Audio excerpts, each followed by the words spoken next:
Welcome to Verbal Pick Radio. We give you a verbal image of life, and we are everything. People like to welcome you all to the show. Oh man, I'm very excited at the summer Vegan Vibes Fest that's going down July 3rd at Ravens Tower near the Heights of 310 North Street. Make sure you all are in attendance. I mean, it's open, it's international. It's going to be a huge deal. Juneteenth. Now, we all know 1865, June 19th is when the news came that the Emancipation Proclamation, slavery was over with. Everyone knows the story. So I'm not here to talk about the story. I'm here to talk about the importance of June 19th because it's a start. It's a start because it has everything. June 19th has everything wrapped up in it. It has the past, it has the present, and it also has the future. All wrapped up in June 19th. It gives us a marker to see how far we've come from 1865 to 2022. It gives us a chance to look at the state of the black nation as where it stands today.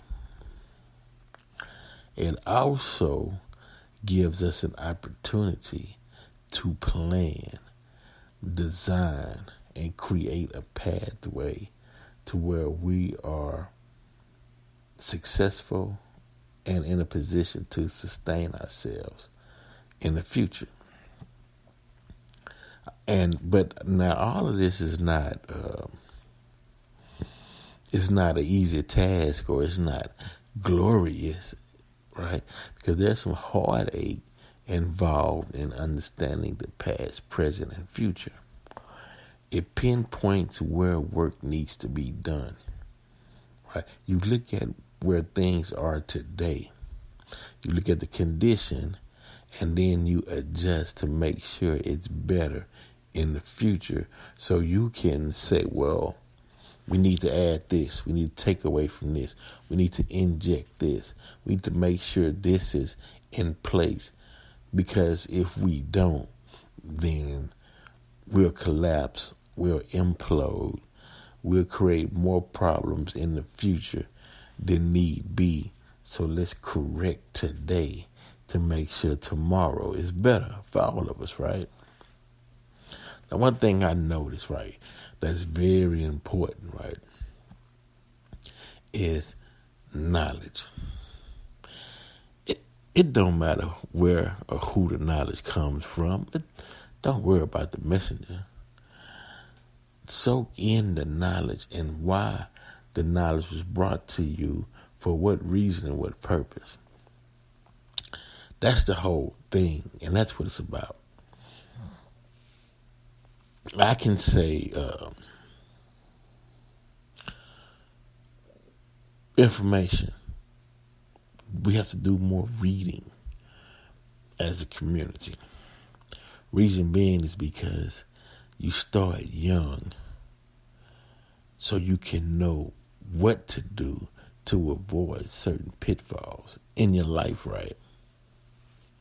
Because if you don't, when you start getting around 42, 43 years old, and you start noticing that, man, the friends that you grew up with who you can go to for advice or knowledge in certain areas, they're no longer here. They died.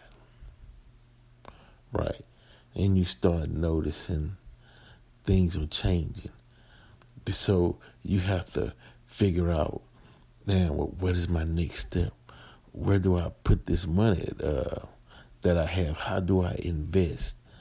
Who do I go to as far as insurance? What type of insurance do I need to get?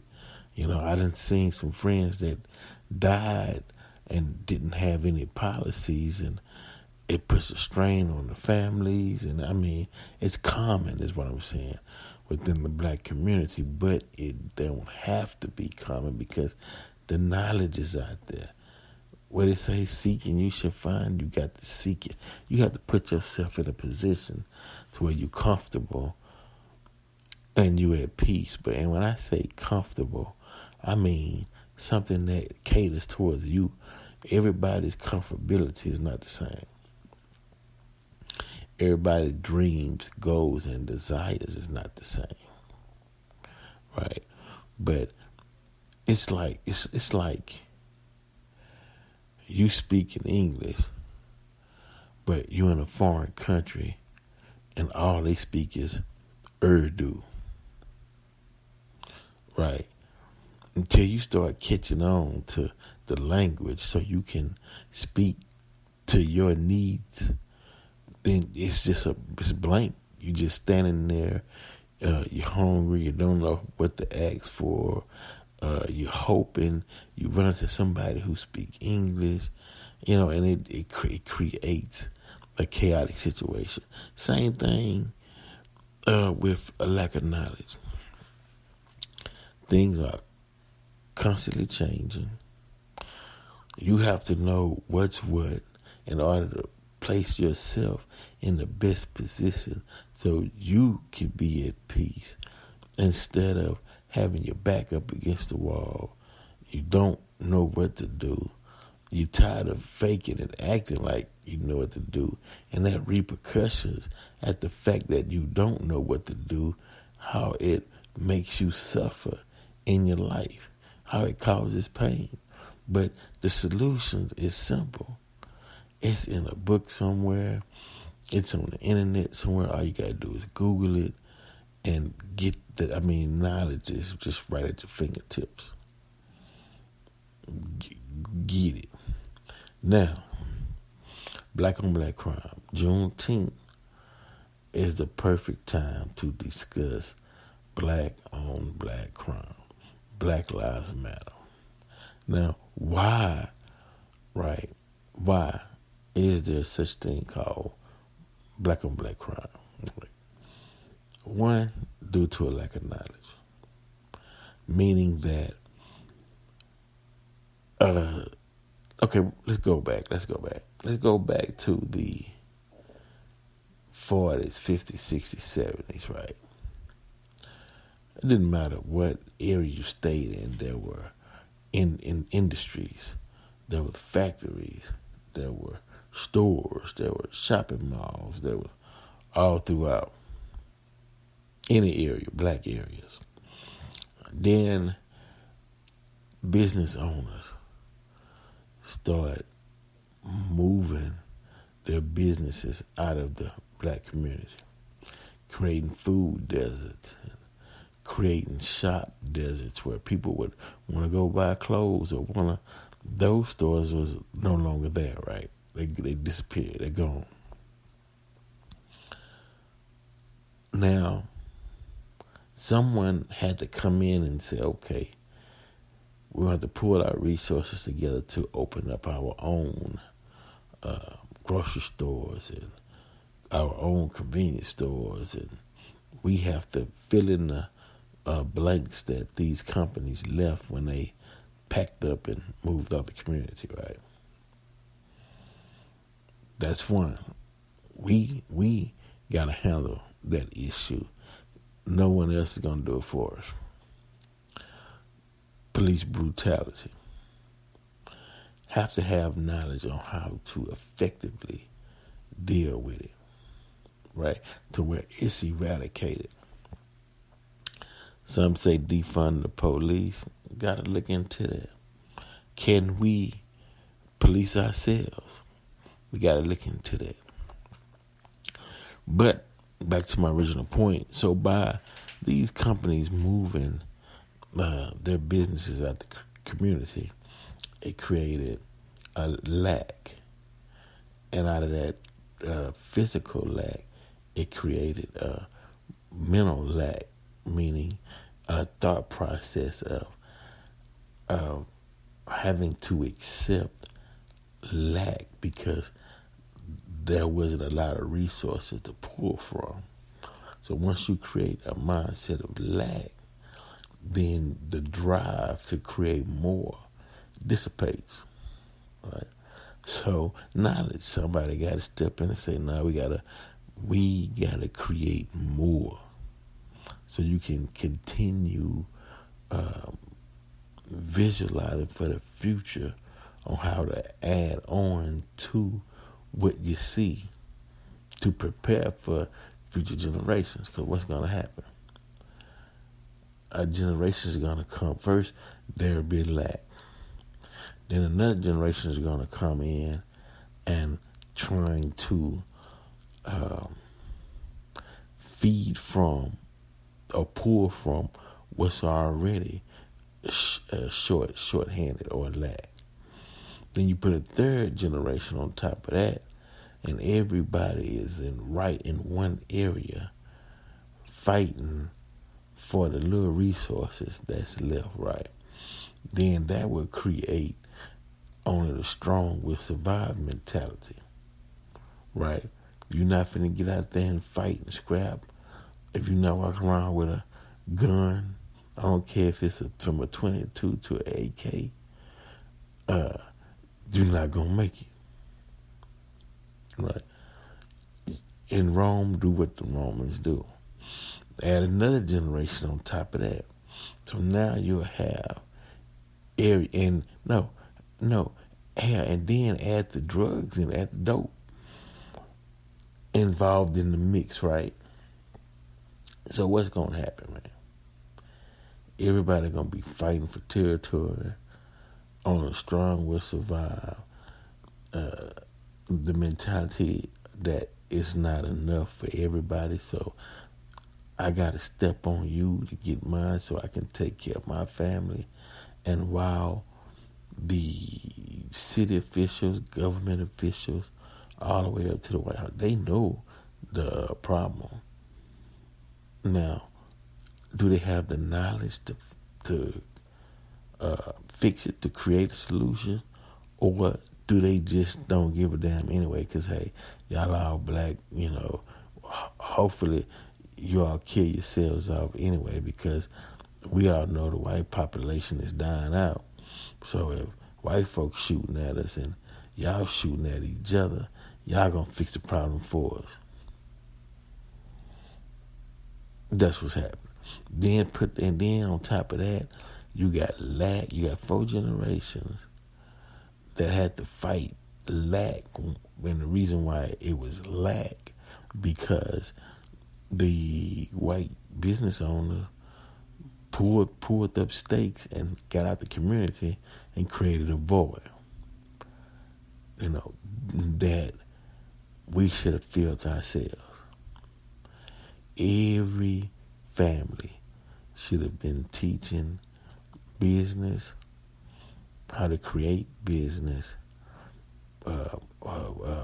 money, dealing with money management, in order to fulfill that void, right? Before that void gets wider and wider, and to where it would take a miracle to bring it back, right? But that science wasn't pushed in the community. Religion was pushed first before business. And that's a problem. That was a big problem. You always put business first. And why do I say that? Because you have to create a peaceful environment for your family. And more than often that comes from doing business. Then when you're at peace and your back is not against the wall, then you can deal with going to church and the pastor and religion. And you can give tithing easy because your back is not against the wall, and you can pay attention to what the message is saying, because you're not worried about how you're gonna pay your next bill. You're not sitting up in there hungry. You're not dealing with because one of your family members just got shot last night due to a gang fight or due to a drug war, or somebody tried to jack someone for their vehicle and killed your family member, and you trying to cope with all of that on top of the heat. Now, if you saying, well, we're going to church just to get away and to get a peace of mind and hear an uplifting message as a form of meditation or a form of regeneration or regrouping, that's fine. I understand that. But business should have been taught first. And it's Juneteenth, so we going over it. Think about it. Juneteenth. The word comes down Galveston. Slavery's over with. Now, throughout the Americas, once that word went 2 years prior to other towns and countries and cities, right, that there was no more slavery. Then what they did with slaves, they just said, okay, y'all free, go on out there and make a living. And they like, damn, man, this is what we've been doing for 400 years, and you all made it illegal to teach us how to read and write. How are we going to fend for ourselves? Right. The first thing that should have been established was a house of business in order to make sure that you could sustain yourself, that you knew how to do industries doctors or lawyers or plumbers, electricians, all kind of things, to teach a skill, to learn. That should have been the first order of business. And then we'll bring in the religious aspect as we go, right? But we followed the slave master's way. What was the first thing he did before he came and conquered? Anybody that didn't know Christianity, right, was heathens, and we got to teach you the religion of Christianity, so we have a right to confiscate your land. We have a right to take your wealth because you all are heathens and y'all not praying to the Christian God. He done that as a cover to steal the land, right? He set that negative energy or that wrong course into play. It wasn't for us to turn around and do the same thing, all right? We were supposed to create our way and tell them you can have your way because your way don't work for us. We're going to set up a business first. Then we'll bring in the religion. He had to set the religion up first because he had to use that as a pawn, as a way to get in so he can rob and steal. Get you caught up in his white Jesus, or get you caught up in his God, and while you looking up in the sky or while you down on your knees, he busy plotting business. Yeah, we're gonna create a deed for this land. We're gonna set the railroads up over here. Yeah, we're gonna move them out because we need this area. So let's push them out of this territory that their family's been here for generations of generations. But while you were down on your knees praying or standing up looking in the clouds, you didn't sense or have a clue that you were being robbed. They just used it as a game. That's all. But we wasn't supposed to turn around and follow his pattern, right? So, Juneteenth. We got to look at everything, right? Everything in order to have a prosperous future. Why? Because what would happen if we don't? Well, what'll happen if we don't is the fact that then you'll start seeing, like what you be seeing over them third world countries, where you be seeing 13-year-old and 14-year-old walking the street with guns out in the open, hungry, no food, but they need these guns to get out, to take from whoever they can in order to take care of their families. Right? If the knowledge is there, then that's what will be created. If the knowledge is not there, then that's what will be created. You'll be thinking you looking at Rwanda or somewhere. Why? Because it'll create a system where the have and the have-nots. And what creates the have-nots is the have who didn't turn around and try to pull their brothers and sisters up or give the knowledge on how they can fish for themselves, how they can feed for themselves. Right? That's what creates that middle ground, showing that there's a way to come on up. Right? You ain't got to jump from the have-not all the way to the have, and if you can, that's fine. But you can go from the have-not to have something to have a lot. That's that middle class. Then you got the upper middle class. Then you got the rich. Then you got the filthy rich. I mean, it's stages, but without the proper knowledge, the have-nots don't have the time to concentrate because it's on 24 hours a day. Right? They don't have, not saying to concentrate, but they don't have time to sit down and what's the proper word? Investigate how things are done. Right?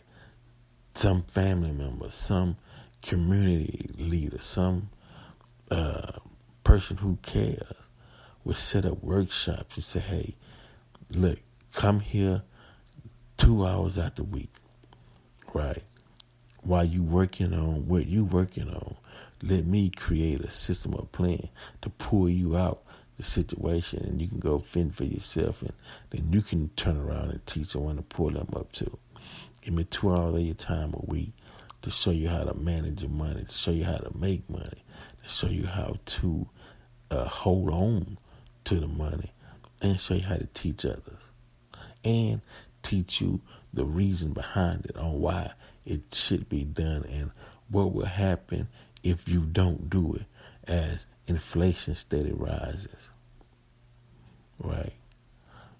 As they're having food shortages in certain places and food deserts. Let me teach how we overcome all that, right? Because if not, then America inner cities will look like Palestine and Jerusalem or something. Juneteenth, is the perfect time because you got everybody's attention. It's different than Black History Month, right? Juneteenth is dealing with survival of a race of people who were kidnapped, who were put into slavery, and who was found out that they were free 2 years after everybody else got the news. They were still working. And that's the point. They were still in slavery, still under these slave codes and slave laws. Then, bam, okay, y'all free. What do we do next? Somebody should have said, okay, we got to set up businesses, which I'm pretty sure someone did. But I'm just saying, someone should have said, okay, we got to start setting up businesses. Okay, And someone should have said, okay, well now, after that, we got to set up a little small army to protect our businesses, right? We're going to need some guns. We're going to start creating weapons to protect what we creating for each other. And you say, well, why? You're going to need weapons and guns to protect because we're in America now. This is capitalistic system. This is Rome. We got to do what the Romans do to protect and sustain ourselves, right? Now, somebody, I'm not saying they played a trick, but somebody said, well, now let's send the preacher in. We don't need no weapons, and we going to love them away, and we going to pray them away and hoping that they don't bother us. And somebody had to say, hey, man, we've been dealing with this for generations. I know what they're going to do. Here, they have not proven that they're going to do anything other than what they do. That we're going to need we're going to have to build us some weapons. We're going to have to create some booby traps. We're going to have to do something to protect our businesses, to let them know that, hey, you come around here, somebody gonna draw back a nub, right? How it should have went down, right? How it needs to go down, right? To protect what you own, protect the future for the next generations, right? So somebody should have been like, wait, hold on, Rev. Let us get this business stuff straight, right? Let us start doing trade. Let us get us a military or army or somebody behind us to protect and pay them first, right? Let's create a system. And once all that's in place, we'll bring you in, Rev, to give a spiritual message, right? In that order. We can't bring you in first, Rev, because that's not going to keep these folk off of us. Right, that's not going to keep them from coming in stealing our stuff. That's not going to keep them from coming in here killing us. We got to set these things up first. Then we will worthy because now we have something to defend and protect. And that's the future of our generation and putting knowledge in these babies' heads. Right? That's first. If we don't do that, then what's going to happen is we'll turn on each other. That's what'll wind up happening. If certain things are not in place, meaning they'll separate us. The resources won't be there. Stomachs will be hungry. Bills will need to be paid. And the only person, if we get so desperate, the only person that I can look to extract from is my neighbor or somebody look just like me, because we all right here in this vicinity together, right? So now we all scheming, plotting, planning, and stealing from one another because certain things and certain mindset wasn't put into play. You have to think a certain way. You have to do things different in order to be successful. And so hopefully it's Juneteenth. We start or continue to grow. But the most important thing, right? Workshops on finances. Right? Workshops on business. Right? Workshops on how to create peace, conflict resolution, to where you don't get so angry, to where you, where my gun, here I come. Right? Because all you doing is packing the prisons and they getting paid off of you, getting rich, and you've been played again. You got San Django, they done it again. Juneteenth, times to plot, plan, and discuss. Create, build, mold, motivate. Vertical Pick Radio, we're out.